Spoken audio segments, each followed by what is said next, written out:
My project is on deep venous thrombosis, and my name is Jeffrey Johnson. This is a person who has deep venous thrombosis. As you can see, that one of the veins in the leg is swelling up, so it causes the leg to turn red, and it looks bigger than the other. And that is also one of the symptoms. So what is DVT? That's the technical term for it. It is a blood clot, and it's in your veins, basically.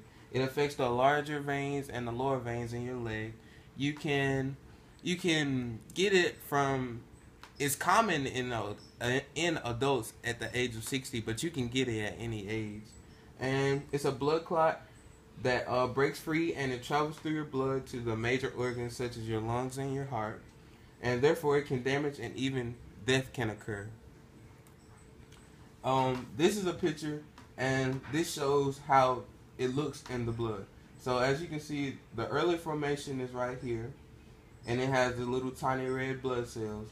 And as it continues to form, the blood cells gradually get, I can say, more come, and it eventually just clots the vein. So what causes DVT? DVT can cause from surgery. After you have had surgery, you can have a blood clot, and then you will have DVT. Cancer can cause it even during the treatment. Previous history of your parents, like your relative history, that can cause it. You can inherit the disease once again. Pregnancy, you can have it during pregnancy. So, say for instance, your mom had you, and while she had you, you had a blood clot when you were coming outside of her, I guess you could say, and that causes it. And paralysis from the spinal cord injury. So if you had a spinal cord injury, and after you had your treatments or whatever, then you will have it. Here's another patient who has it, and on this picture it shows the vein, so you can see how the vein is like, it looks as if she has some type of insect or something, but there it is.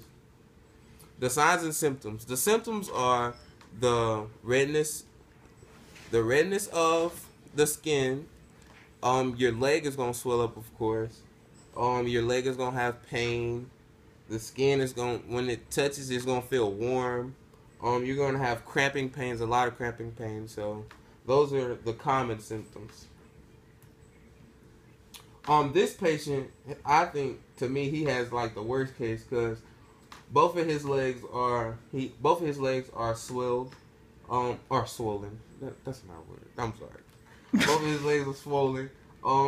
It has even reached down to his ankles, as you can see. So he has the worst case. The treatments. The treatments are their medications. One treatment medication is called Herapin. Another one is warfarin and funduparoxine. And those are the medications, but you can go through treatments such as surgery to remove the clots or whatever. And then after you have surgery, they will put these like knee braces type things on to make sure that the swelling does not come. They're like little stockings. And you can also have a catheter. The organization that funds this disorder is Cancer for Diseases Control and Prevention, the CDC. Thrombosis and Hemostasis Centers research. They don't technically fund it, but they do like research on it to find better ways of curing it. And the prevention networks, they work alongside with the research. The lifestyle with DVT.